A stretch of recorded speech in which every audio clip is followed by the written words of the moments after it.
Hello, people of the world. This is going to be a longer video today because I was just talking with my mom and she brought up some definite good things that I like to think about and I want to think about and what I feel as if other people should think about as well. So, as of now, let's hop right into it. So, what I'm saying is this episode is going to be about belief systems, as in like what you believe in, who believes in what, why we believe in what, and how many different belief systems there are, which there are just billions, but people, we like to stick on one, and that's kind of the problem, is because if you're only confining yourself to one thing, you won't open yourself to others. So it's like, think of it as the stock market. If you were to invest all your eggs in a basket, then you have the possibility of losing that egg. You know what I'm saying? That whole basket. But if you were to invest your eggs in different baskets, then the possibility of you losing a lot of money is a lot smaller than it would be with all in one basket. It's just probability. So if we're looking at probability in a religion standpoint, then we look at religion as like, let's say you believe in Jesus, okay?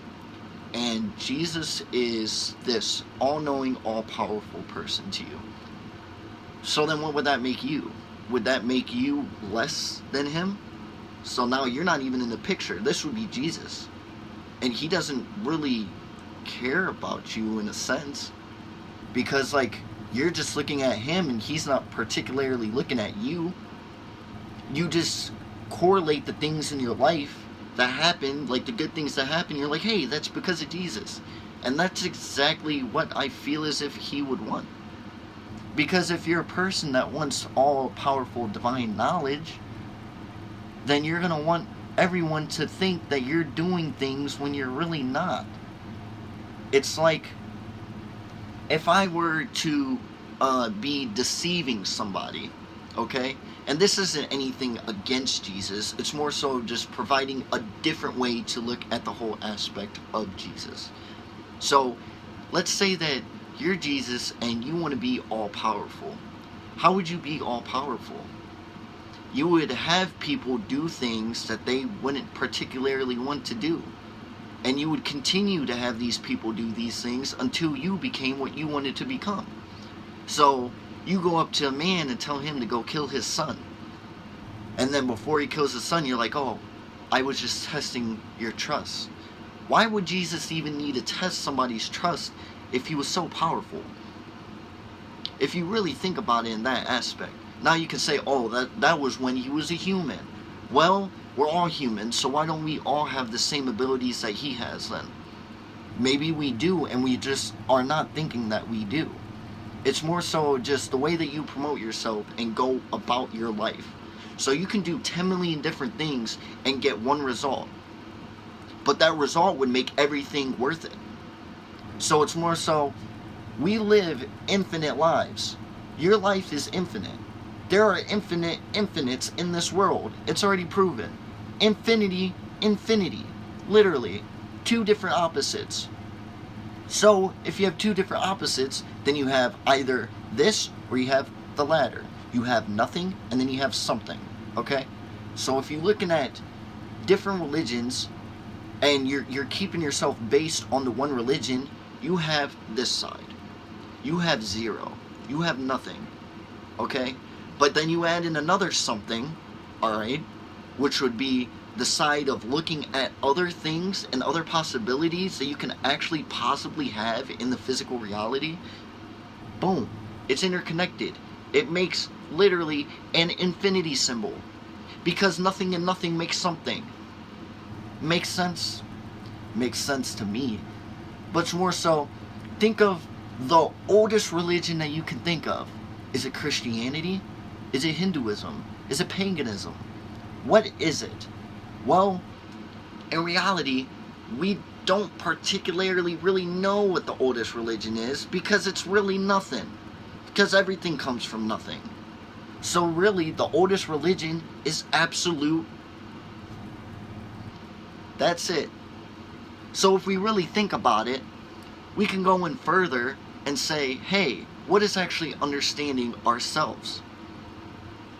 To understand yourself means to understand your intellectual divinity, which means that you're actually 100% connected to the universe as much as it is connected to you.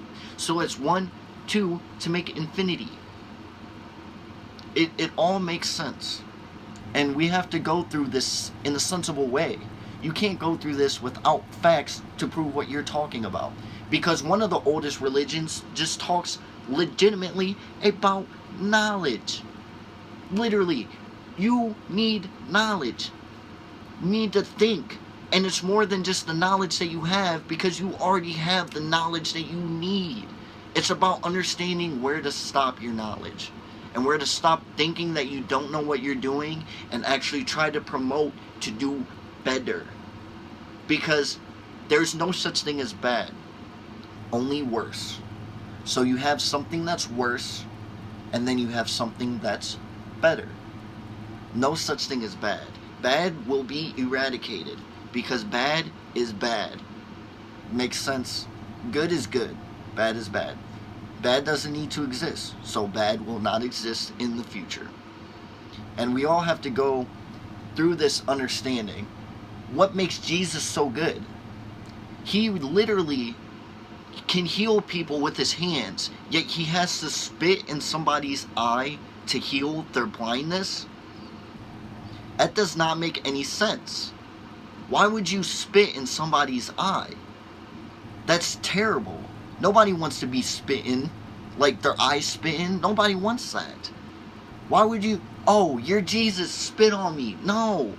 Literally, there's more bacteria in mucus than anything. Like, mucus is the leading cause of disease. So literally, Jesus spit in his eye with disease. That person could have died because Jesus spit in his eye. Oh, he fixed my blindness, but I died 2 days later. It does not make any sense. And people don't really even think about this stuff. It's Christianity. And I talk about Christianity so much because it is literally the leading religion that we have. Christianity is up there with the leading religions. You have like Muslim and all this other stuff, and that's completely okay. Everything that you believe in is completely 100% fine. But what I'm saying is look at the other side. Because if we don't look at the other side of being, then you will not be. Because you're putting all your eggs into one basket. You're confining yourself to your own belief system. And the perfect belief system would be belief in all religions. Yes, Jesus is a master. Yes, Jesus transcended. But what else? We can't just keep focusing on one focal point. You have to look at the full picture. And the full picture is more than just one religion. The full picture is all religions. All acceptance. Accept everybody for who they are. Why do you guys think acceptance is such a big thing now? People want to accept people for who they are. You can be gay. Christians don't like gay people. Christians don't believe in gay. Literally. They hate gay people. Well, I'm not going to speak for all Christians. But in the Bible, it says, thou shalt not sleep with the same sex. Something like that. So it's like, you know, why? People are allowed to do what they want. People don't have sex till marriage, literally because Jesus says so, or the Bible says so. Why? It is our human nature to do the things that we want to do. Like, if you have the urge to do something, by all means, do it with boundaries and extents. Because there are different things, there's a difference between what you want to do and having morals about what you want to do. So, with religion comes morals, and that is a very good thing to have. But also, we have to look at it in a different aspect. And that's life and religion. spirituality, and what you want to make of it. So let's all tidy up, get up. It's the morning. Wake up. Think about your day. Think about what you want to do in the future. Think about how you're going to make money. Think about what you're going to do to make yourself more successful at the end of the day. Because everybody needs to climb up this ladder of knowing, understanding, knowledge, and full being. And we all can do this in one way, and that's with pure love, pure happiness, and pure knowledge. And pure knowledge is not confining ourselves to just a little minuscule thing that we think we are. Because we're all gods, we're all infinite, and we're all everything that we're ever supposed to be. Thank you, and this is my message.